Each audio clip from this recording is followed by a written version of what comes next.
Hello friends, welcome to the practice session. दोस्तों, आज की इस वीडियो में हम करेंगे मुद्रा एवं बैंकिंग से रिलेटेड 30 इंपॉर्टेंट क्वेश्चंस। और ये सारे के सारे क्वेश्चन काफ़ी इंपॉर्टेंट हैं, तो काफ़ी ध्यान से आप इनको करिए और लास्ट में आप अपना स्कोर भी बताइए कि आपका स्कोर 30 में से कितना रहता है। तो चलिए शुरू करते हैं। तो फर्स्ट क्वेश्चन है हमारा, भारतीय रिजर्व बैंक को किस वर्ष राष्ट्रीयकृत किया गया था? ऑप्शन है आपके 1935, 1949, 1959 या फिर 1969। तो इसका जो राइट आंसर है वो है ऑप्शन नंबर बी, 1949 में। जान लेते हैं कुछ और इम्पोर्टेंट पॉइंट्स। देखिए, रिजर्व बैंक की स्थापना जो है वो 1 अप्रैल 1935 को हुई थी और ये हिल्टन यंग या फिर रॉयल कमीशन की रिपोर्ट के आधार पर इसकी स्थापना की गई थी। और इसे हम केंद्रीय सरकार का बैंक, बैंकों के बैंकर व अंतिम ऋणदाता के रूप में भी हम जानते हैं। इसका मुख्यालय मुंबई में है और 1937 तक यह कोलकाता में था। उसके बाद इसका मुख्यालय मुंबई ट्रांसफर किया गया था। और इसके वर्तमान गवर्नर कौन है? शक्तिकांत दास, जो कि आरबीआई के 25वें गवर्नर हैं। और प्रथम गवर्नर थे इसके ओसबॉर्न स्मिथ, जबकि प्रथम भारतीय जो गवर्नर थे वो थे सीडी देशमुख। तो ये सारे के सारे पॉइंट्स जो आरबीआई से रिलेटेड हैं, तो इनको आप ध्यान से पढ़ लीजिए। नेक्स्ट क्वेश्चन है क्वेश्चन नंबर 2। बैंकिंग क्षेत्र में आईएफएससी में एफ का उपयोग किसके लिए किया जाता है? फिजिकल, फाइनेंशियल, फंक्शनल या फिर फोरम? तो इसका जो सही उत्तर है वो है option number B, financial. IFSC क्या होता है दोस्तों? इंडियन फाइनेंशियल सिस्टम कोड, ये बनती है इसकी फुल फॉर्म। और ये शाखाओं की पहचान करने वाला 11 अंकीय अल्फा न्यूमेरिक कोड है। आईएफएससी कोड आपने देखा होगा, जैसे एसबीआई में होता है SBIN00 ऐसे करके टोटल 11 डिजिट का ये कोड होता है, जिससे हम ब्रांच की पहचान कर सकते हैं। नेक्स्ट क्वेश्चन है क्वेश्चन नंबर 3। निम्नलिखित में से नगुल्ट्रम किस देश की मुद्रा है? लाओस, बांग्लादेश, नेपाल या फिर भूटान? तो इसका जो सही उत्तर है वो है ऑप्शन नंबर डी, भूटान। जबकि लाओस जो है वो, लाओस किप है उसकी मुद्रा, और बांग्लादेश की मुद्रा है टका, और नेपाल की मुद्रा है नेपाली रुपया। नेक्स्ट क्वेश्चन देखते हैं क्वेश्चन नंबर 4। यूरोपीय संघ की मुद्रा का क्या नाम है? रुपया, यूरो, रूबल या फिर फ्रैंक? काफी आसान क्वेश्चन है। इसका जो सही उत्तर है वो है ऑप्शन नंबर बी, यूरो। कुछ और इंपॉर्टेंट पॉइंट्स। यूरो जो है वो यूरोपीय संघ के 27 देशों में से 19 देशों की मुद्रा है। और रूस की जो मुद्रा वो क्या है? रूबल। और स्विट्जरलैंड की मुद्रा जो है उसको हम बोलते हैं स्विस फ्रैंक, स्विस फ्रैंक। ये आप नोट कर लीजिए। नेक्स्ट क्वेश्चन देखते हैं क्वेश्चन नंबर 5। निम्नलिखित में से रैंड किस देश की मुद्रा है? नामीबिया, ईरान, रोमानिया या फिर नॉर्वे? काफी इंपॉर्टेंट क्वेश्चन है, बार बार एग्जाम में पूछा जाता है ये। तो इसका जो सही आंसर है ऑप्शन नंबर ए, नामीबिया। देखिए, रैंड जो हो नामीबिया, बोत्सवाना, दक्षिण अफ्रीका एवं जिम्बाब्वे की आधिकारिक मुद्रा है। इन सभी कंट्रीज की जो मुद्रा है उसको हम क्या बोलते हैं? रैंड। नेक्स्ट क्वेश्चन देखते हैं क्वेश्चन नंबर 6। म्यांमार की मुद्रा है डॉलर, रुपया, युआन या फिर क्यात? तो इसका जो सही आंसर है वो है ऑप्शन नंबर डी, क्यात। देखिए, युआन जो है वो किस देश की मुद्रा है? चीन।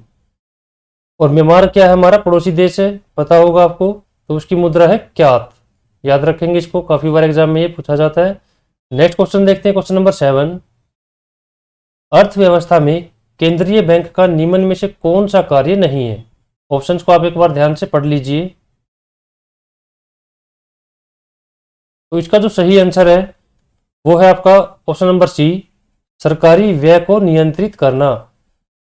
क्योंकि सरकार जो व्यय करती है, पब्लिक एक्सपेंडिचर करती है, कितना खर्च करेगी सरकार, वो सरकार का काम है, उसमें केंद्रीय बैंक उसको नहीं रोक सकता है। तो केंद्रीय बैंक सरकार का जो व्यय है उसको नियंत्रित नहीं करता है। तो इसका ऑप्शन नंबर सी बन जाएगा राइट आंसर। नेक्स्ट क्वेश्चन है क्वेश्चन नंबर 8। वाणिज्यिक बैंक जिस दर पर रिजर्व बैंक से लघु अवधि के लिए ऋण लेते हैं उसे कहते हैं जब भी बैंक आरबीआई से लोन लेते हैं तो उसको हम क्या कहते हैं, ये आपको बताना है। कौन सी रेट वो होती है, repo rate, reverse repo rate, या फिर बैंक रेट, बैंक दर जिसको बोलते हैं, या फिर नगद आरक्षित अनुपात। काफ़ी इंपॉर्टेंट क्वेश्चन है। तो इसका जो सही आंसर है वो है option number A, repo rate. देखिए जान लेते हैं इनके बारे में। रिवर्स रेपो रेट क्या होती है, जब आरबीआई बैंकों से उधार लेता है तो उसको हम बोलते हैं रिवर्स रेपो रेट। देखिए आरबीआई से जब बैंक लेते हैं उधार तो उसको बोलते हैं रेपो रेट, और जब बैंकों से आरबीआई उधार लेता है तो उसको बोलते हैं रिवर्स रेपो रेट। और रेपो रेट हमेशा रिवर्स रेपो रेट से ज़्यादा होती है, क्योंकि आरबीआई क्या करता है, कम रेट पर बैंकों से उधार लेकर दूसरे बैंकों को ज़्यादा रेट पर पैसे देता है, तभी तो आरबीआई बीच में पैसे कमाएगा। तो रेपो रेट जो वो रिवर्स रेपो रेट से हमेशा ज़्यादा रहती है। जबकि बैंक दर क्या होती है, बिना कोलेटरल के जब रिजर्व बैंक ऋण देता है। कोलेटरल क्या होता है, कुछ गिरवी रखना। रेपो रेट पर जब रिजर्व बैंक बैंकों को लोन देता है तो कुछ बैंकों को उसके बदले में कोलेटरल मतलब गिरवी रखना पड़ता है रिजर्व बैंक के पास, जबकि बैंक रेट में ऐसा नहीं होता है। तो बैंक रेट क्या है, वो रेपो रेट से भी थोड़ा सा ज़्यादा होती है। जब बैंक गिरवी नहीं रखते, कुछ डायरेक्ट लेते हैं लोन तो बैंक दर बोलते हैं उसको, और जब कुछ गिरवी रख कर लेते हैं तो उसको रेपो रेट बोलते हैं। तो ये डिफरेंस आप इसको ध्यान से समझ लीजिए। नेक्स्ट देखते हैं क्वेश्चन नंबर 9। सऊदी अरब की मुद्रा क्या है, दिनार, रियाल, येन, या फिर लीरा। तो इसका जो सही आंसर है वो ऑप्शन नंबर बी, रियाल। देखिए कुवैत जो है उसकी मुद्रा क्या है, दिनार, और उसके आसपास के जो देश है उनकी भी मुद्रा क्या है, दिनार। और एक कुवैत में लगभग 240 भारतीय रुपये के बराबर है। तो कुवैती दिनार जो वो पूरे वर्ल्ड की सबसे महंगी करेंसी उसको हम बोलते हैं। और लीरा जो है वो कहाँ की है, तुर्की व आसपास के देशों की करेंसी है। जबकि येन जो हो जापान की करेंसी का नाम है। नेक्स्ट क्वेश्चन है क्वेश्चन नंबर 10। इनमें से कौन सा बैंक लघु उद्योगों की सहायता के लिए बनाया गया है, IDBI bank, SIDBI bank, ICICI bank, या फिर नाबार्ड बैंक। तो इसका जो सही आंसर है वो है option number B, SIDBI bank. तो इसकी फुल फॉर्म हम जान लेते हैं इन सभी की। आईडीबीआई की फुल फॉर्म क्या होती है, industrial development bank of India. और सिडबी की फुल फॉर्म बनती है small industries development bank of India, जो स्मॉल इंडस्ट्रीज को डेवलप करने के लिए बनाया गया है। आईसीआईसीआई की फुल फॉर्म बनती है industrial credit and investment corporation of India. और नाबार्ड की फुल फॉर्म बनती है national bank for agriculture and rural development. सारी की सारी जो फुल फॉर्म है वो आपको याद होनी चाहिए। इनमें से कोई भी फुल फॉर्म आपसे एग्जाम में पूछी जा सकती है। नेक्स्ट क्वेश्चन है क्वेश्चन नंबर 11। सिक्का अधिनियम 2011 के अनुसार भारत में अधिकतम कितने रुपए का सिक्का जारी करने की अनुमति है, 10 रुपए का, 100 रुपए का, 500 रुपए का, या फिर 1000 रुपए का। तो इसका जो सही आंसर है वो है ऑप्शन नंबर डी, 1000 रुपए का। मैक्सिमम जो 1000 रुपए का ही कॉइन हम बना सकते हैं आरबीआई, उससे ज़्यादा का कॉइन नहीं बना सकती है। नेक्स्ट क्वेश्चन देखते हैं क्वेश्चन नंबर 12। निम्न में से कौन सी समिति बैंकिंग सुधार से जुड़ी हुई है, एलसी गुप्ता समिति, नरसिम्हन समिति, केलकर समिति, या फिर चक्रवर्ती समिति। तो इसका जो राइट आंसर है वो ऑप्शन नंबर बी, नरसिम्हन समिति। दो तरह की समिति थी ये, पहली जो थी वो 1991 में बनाई गई थी और दूसरी 1998 में। तो ये बैंकिंग क्षेत्र में सुधार के लिए बनाई गई समिति है। नेक्स्ट क्वेश्चन देखते हैं क्वेश्चन नंबर 13। इनमें से कौन चलायमान मुद्रा या फिर हॉट मनी है, एफआईआई, एफडीआई, एडीआर, या फिर जीडीआर। तो इसका जो राइट आंसर होगा ऑप्शन नंबर ए, एफआईआई। इनके बारे में जानते हैं। एफआईआई मतलब होता है फॉरेन इंस्टीट्यूशनल इन्वेस्टर, मतलब investors who invest in financial markets, जो शेयर मार्केट में अपना पैसा लगाते हैं उनको हम बोलते हैं एफआईआई। मतलब दूसरी अगर किसी कंट्री का कोई व्यक्ति, मान लीजिए जापान का कोई व्यक्ति है, वो इंडिया की शेयर मार्केट में अगर पैसा लगाना चाहता है, शेयर खरीदना चाहता है, तो उसको हम एफआईआई बोलते हैं, फॉरेन इंस्टीट्यूशनल इन्वेस्टर। और एफडीआई क्या होता है, फॉरेन डायरेक्ट इन्वेस्टमेंट, वो इन्वेस्टर जो डायरेक्टली किसी कंपनी में इन्वेस्ट करते हैं। जैसे यही एग्जांपल ले लेते हैं हम, जापान का कोई व्यक्ति इंडिया की किसी कंपनी में अगर डायरेक्ट पैसा लगाता है तो उसको हम बोलते हैं एफडीआई, फॉरेन डायरेक्ट इन्वेस्टमेंट। अगर शेयर मार्केट में लगाता है तो एफआईआई, और कंपनी में पैसा लगाता है तो एफडीआई। अब एफआईआई को हम बोलते हैं चलायमान मुद्रा या हॉट मनी, क्योंकि ये अपना पैसा जो है बार बार बदलते रहते हैं। जहां पर इनको ज़्यादा प्रॉफिट लगेगा वहीं पर अपना पैसा बार बार निकालेंगे और दूसरी जगह लगाएंगे। तो इनको हम एफआईआई को चलायमान मुद्रा के नाम से जानते हैं, क्योंकि ये चलते रहते हैं एक से दूसरी जगह पर। Next question, question number 14। भारतीय रिजर्व बैंक का वित्तीय वर्ष है अप्रैल से मार्च, जुलाई से जून, जनवरी से दिसंबर, या फिर जुलाई से अगस्त। तो इसका जो राइट आंसर है वो है ऑप्शन नंबर बी, जुलाई से जून। जबकि रिजर्व बैंक के अलावा जितने भी बैंक हैं उनका जो वित्तीय वर्ष है वो होता है अप्रैल से मार्च। थोड़ा सा डिफरेंस है इनमें। नेक्स्ट क्वेश्चन है क्वेश्चन नंबर 15। वैधानिक मुद्रा है केवल सरकार द्वारा स्वीकृत, विधि के अनुसार सरकार और जनता के द्वारा स्वीकृत, विधि के द्वारा व्यावसायिक उद्देश्यों के लिए स्वीकृत नहीं, या फिर सरकार द्वारा स्वीकृत नहीं। ऑप्शंस को नेग्लेक्ट भी कर सकते हैं आप इसको। इसमें सरकार द्वारा जो स्वीकृत नहीं है उसको वैधानिक मुद्रा नहीं हो सकती है, ये नहीं हो सकता ऑप्शन। जो स्वीकृत नहीं है मुद्रा उसको वैधानिक मुद्रा हम नहीं बोल सकते, तो दोनों ऑप्शन कट जाएंगे, बचे आपके ए और बी। तो इनमें से जो राइट आंसर होगा आपका ऑप्शन नंबर बी, विधि के अनुसार सरकार और जनता के द्वारा स्वीकृत। नेक्स्ट क्वेश्चन है क्वेश्चन नंबर 16। दशमलव मुद्रा पद्धति कब शुरू की गई थी? 1955 में, 1956, 1957, या फिर 1958 में। तो इसका जो राइट आंसर है वो है ऑप्शन नंबर सी, 1957 में। इसमें क्या किया गया था, 1 रुपये के 100 पैसे में बांटा गया था उस टाइम। तो इसको हम बोलते हैं दशमलव मुद्रा पद्धति, जो 1957 में शुरू हुई थी। नेक्स्ट क्वेश्चन है क्वेश्चन नंबर 17। इनमें से कौन सा मौद्रिक नीति का उपकरण नहीं है? रेपो दर, नैतिक दबाव, शाख नियंत्रण, या फिर लोक ऋण। तो इसका जो सही उत्तर है वो है ऑप्शन नंबर डी, लोक ऋण। देखिए डिटेल्स हम जान लेते हैं। जो आर्थिक नीति होती है उसके दो पार्ट होते हैं दोस्तों, एक तो मौद्रिक नीति और एक राजकोषीय नीति। इसको हम बोलते हैं मॉनेटरी पॉलिसी और इसको हम बोलते हैं फिस्कल पॉलिसी। जो मौद्रिक नीति है वो आरबीआई के द्वारा ऑपरेट होती है। उसमें क्या क्या आता है, bank rate, CRR, reverse repo rate, नैतिक दबाव और शाख नियंत्रण। ये सभी आरबीआई के द्वारा ऑपरेट किए जाते हैं। जबकि जो फिस्कल पॉलिसी है वो गवर्नमेंट से रिलेटेड है, जैसे टैक्सेशन, कितना टैक्स लगेगा, या फिर पब्लिक एक्सपेंडिचर, गवर्नमेंट कितना पब्लिक एक्सपेंडिचर करेगी, पब्लिक डेप्ट, लोक ऋण जिसको हम कह रहे हैं, पब्लिक से गवर्नमेंट उधार भी लेती है बॉन्ड इशू कर करके। तो इन्वेस्टमेंट एंड डिसइन्वेस्टमेंट। डिसइन्वेस्टमेंट मतलब जब गवर्नमेंट किसी सरकारी उपक्रम को बेच करके पैसा जुटाती है, जैसे एलआईसी में अभी 3.5% को बेच करके सरकार जो पैसे जुटाएगी लगभग 22,000 करोड़, तो वो क्या है, डिसइन्वेस्टमेंट, विनिवेश। तो ये सभी फिस्कल पॉलिसी के पार्ट हैं, दोनों ही अलग अलग हैं और इनमें से काफ़ी क्वेश्चन बनते हैं। सभी पॉइंट्स को ध्यान से पढ़ लीजिए। नेक्स्ट क्वेश्चन देखते हैं, क्वेश्चन नंबर 18। नगद आरक्षित अनुपात जितना कम होगा बैंकों द्वारा ऋण देने की गुंजाइश होगी, अधिकतम, न्यूनतम, कमजोर, या फिर सूक्ष्म। तो इसका जो सही आंसर है वो ऑप्शन नंबर ए। देखिए इसको समझते हैं हम। CRR मतलब कैश रिजर्व रेशो, बैंकों द्वारा नगद के रूप में रिजर्व बैंक के पास रखा जाता है।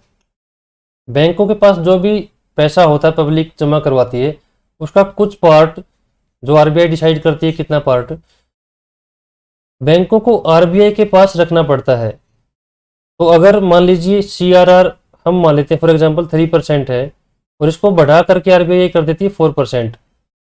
पहले क्या था, बैंक को 3% ही पैसे आरबीआई के पास रखने पड़ते थे टोटल के, और अब क्या है, बैंकों को आरबीआई के पास 4% पैसे रखने पड़ेंगे। तो अब इससे क्या होगा, रेट अगर बढ़ेगी तो बैंकों के पास पैसे जो हो कम हो जाएंगे। तो कम पैसे अगर बैंक के पास होंगे तो कम पैसे लोन में दे पाएगी पब्लिक को, और वहीं पर रेट अगर कम हो जाएगी, 3 से अगर 2 कर दे तो बैंकों के पास पैसे क्या हो जाएंगे, ज़्यादा पैसे होंगे तो ज़्यादा लोन देगी बैंक।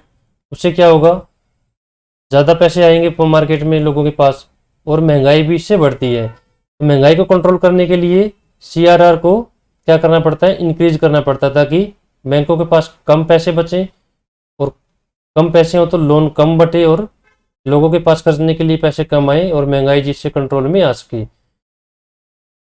नेक्स्ट क्वेश्चन देखते हैं, क्वेश्चन नंबर 19। मध्यवर्ती अवधि का ऋण कितने समय के लिए दिया जाता है? 1 से 2 वर्ष, 15 माह से 3 वर्ष, 15 माह से 4 वर्ष, या फिर 1 से 3 वर्ष। तो इसका जो राइट आंसर है वो ऑप्शन नंबर डी, 1 से 3 वर्ष। लघु अवधि का जो ऋण है उसको 1 दिन से 364 दिन तक के लिए दिया जाता है।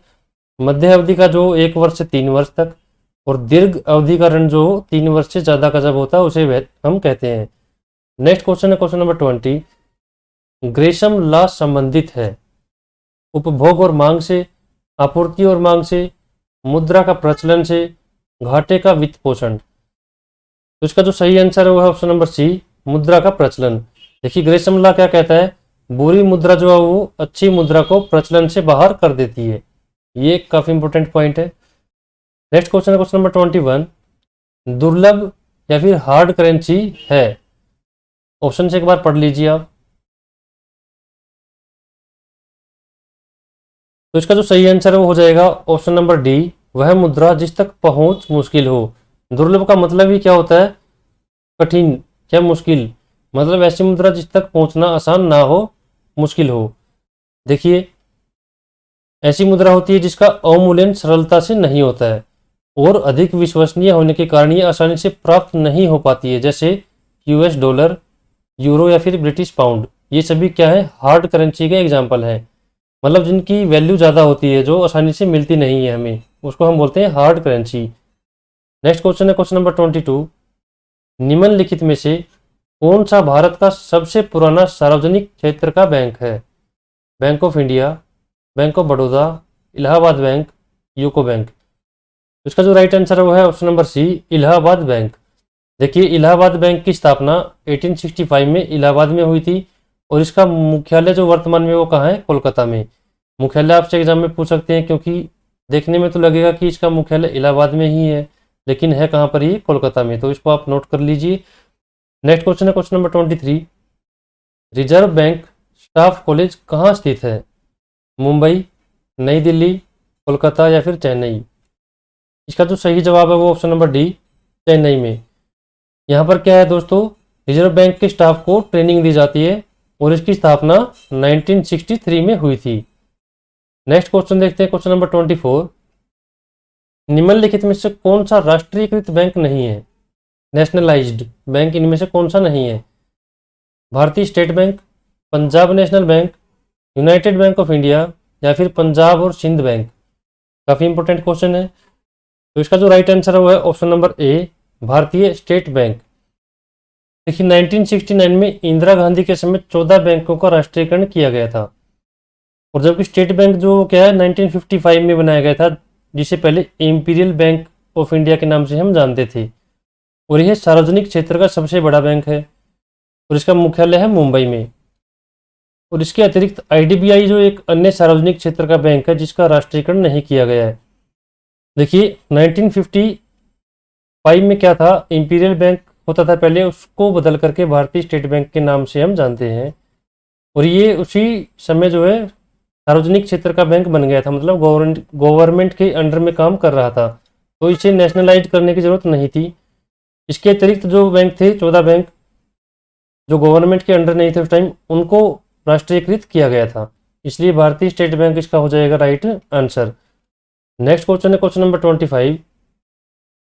1 रुपए के नोट पर किसके हस्ताक्षर होते हैं?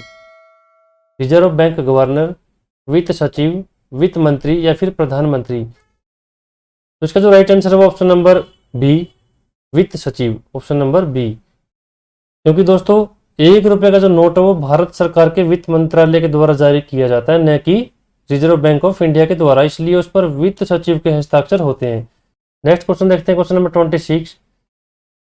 सरकारी बैंकों में अनर्जक संपत्तियों पर विस्तृत रिपोर्ट देने के लिए किस समिति की नियुक्ति की गई थी? एनपीए क्या होता है दोस्तों? Non performing asset, non performing asset, मतलब बैंक ने जो पैसे लोन में दिए और वो वापस बैंक के पास नहीं आए, तो उसको हम बोलते हैं एनपीए वो बैंकों का बन गया। तो उसके बारे में विस्तृत रिपोर्ट देने के लिए जिस समिति की नियुक्ति की गई थी उसका क्या नाम था? तो उसका राइट आंसर है option number C, Panneer Selvam समिति। देखिए यह समिति 1998 में नियुक्त की गई थी और 2021 में सरकार ने क्या किया, एनपीए की प्रॉब्लम सोल्व करने के लिए बैड बैंक की स्थापना की है। बैड बैंक क्या करेंगे? बैड बैंक, मान लीजिए किसी बैंक का एसबीआई ले लेते हैं फॉर एग्जांपल, 20,000 करोड़ की एनपीए अगर है तो बैड बैंक क्या करेगा, ये 20,000 करोड़ का एनपीए इससे फॉर एग्जांपल 15,000 करोड़ में खरीद लेगा। मतलब ये 15,000 करोड़ बैड बैंक जो है वो एसबीआई को पे कर देगा और ये 20,000 करोड़ रुपए का एनपीए जो है वो अब बैड बैंक का बन जाएगा। मतलब इनमें से जितने रुपए भी वो अब रिकवर कर लेगा वो सारे के सारे अब बैड बैंक के बन जाएंगे। अगर उसने मान लीजिए इसमें से 17,000 करोड़ रुपए रिकवर कर लिए तो 2,000 करोड़ रुपए का फायदा किसको हो जाएगा? बैड बैंक को। और इससे एसबीआई को क्या फायदा होगा? जो पैसे उनके पास नहीं आ रहे थे उनमें से कम 15,000 करोड़ रुपए तो आए। इससे उनकी क्या है, बैलेंस शीट जो है वो साफ बनेगी, मतलब उसमें एनपीए नहीं दिखेगा, तो उनकी छवि सुधर जाएगी। नेक्स्ट क्वेश्चन देखते हैं, क्वेश्चन नंबर 27। समानांतर अथवा काले धन की अर्थव्यवस्था क्या प्रभाव डालती है? अर्थव्यवस्था को अधिक प्रतिस्पर्धी बनाती है, मौद्रिक नीति के प्रभाव को कम करती है, आय और धन का बेहतर वितरण सुनिश्चित करती है, या फिर उत्पादक निवेश में वृद्धि सुनिश्चित करती है? तो इसका जो राइट आंसर है वो ऑप्शन नंबर बी, मौद्रिक नीति के प्रभाव को कम करती है। क्योंकि जितना काला धन होगा तो उससे क्या होगा, आरबीआई जो भी मॉनेटरी पॉलिसी बनाएगा उसका ज़्यादा इफेक्ट नहीं पड़ने वाला है मार्केट पर, तो उससे मौद्रिक नीति का प्रभाव क्या है, कम हो जाता है। नेक्स्ट क्वेश्चन देखते हैं, क्वेश्चन नंबर 28। खुला बाजार परिसंचालन क्या है? ऑप्शंस पढ़ लीजिए एक बार। सेबी के पंजीकृत दलालों की गतिविधियां, भारतीय रिजर्व बैंक द्वारा प्रतिभूतियों की बिक्री, उत्कृष्ट प्रतिभूतियों का सरकार द्वारा बिक्री, या फिर विदेशी संस्थागत निवेशक द्वारा शेयरों की बिक्री। खुला बाजार परिसंचालन, तो इसका राइट आंसर बन जाएगा ऑप्शन नंबर बी, भारतीय रिजर्व बैंक द्वारा प्रतिभूतियों की बिक्री। नेक्स्ट क्वेश्चन देखते हैं, क्वेश्चन नंबर 29। महंगी मुद्रा का क्या अर्थ है? न्यूनतम ब्याज दर, मंदी, अधिकतम ब्याज दर, या फिर मुद्रास्फीति? तो इसका जो राइट आंसर है वो है ऑप्शन नंबर सी, अधिकतम ब्याज दर। मतलब जब ज़्यादा हाई रेट पर हमें बैंकों से पैसे लेने पड़े, तो हाई रेट पर अगर महंगे हमें पैसे लेने पड़ेंगे तो वो महंगी मुद्रा होगी हमारे लिए, तो अधिकतम ब्याज दर इसका बन जाएगा right answer option number C. Question number 30। भारतीय रिजर्व बैंक कागजी मुद्रा खालिस्तान के अंतर्गत जारी करता है। इनमें से कौन सी वो पद्धति है जिसके अंतर्गत कागजी मुद्रा जो आरबीआई द्वारा जारी की जाती है? तो उसका राइट आंसर है हमारा ऑप्शन नंबर डी, न्यूनतम आरक्षित मान पद्धति। इसमें क्या है दोस्तों, रिजर्व बैंक जो है अपने भंडार में 200 करोड़ रुपए का स्वर्ण और विदेशी मुद्रा भंडार रखने के लिए वचनबद्ध है। मतलब आरबीआई के पास हर टाइम 200 करोड़ रुपए का गोल्ड और विदेशी मुद्रा होनी ही होनी चाहिए, इससे कम नहीं होनी चाहिए। इसी प्रणाली के अंतर्गत आरबीआई नोटों की छपाई करके वो हमें जारी करता है। तो दोस्तों ये थे 30 इंपॉर्टेंट क्वेश्चंस बैंकिंग से रिलेटेड। आपको ये वीडियो कैसी लगी कमेंट करके हमें ज़रूर बताइए। मिलते हैं नेक्स्ट वीडियो में, तब तक के लिए नमस्कार, जय हिंद।